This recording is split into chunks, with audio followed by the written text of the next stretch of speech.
Mani ina sani a suka gaba ta kai ko da uwa da kwali muka zo kenan.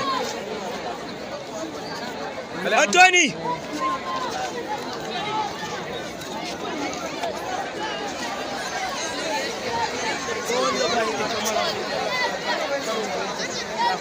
Anthony Anthony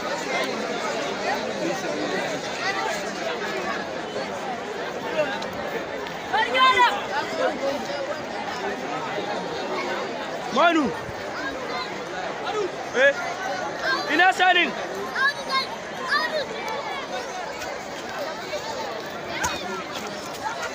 Anthony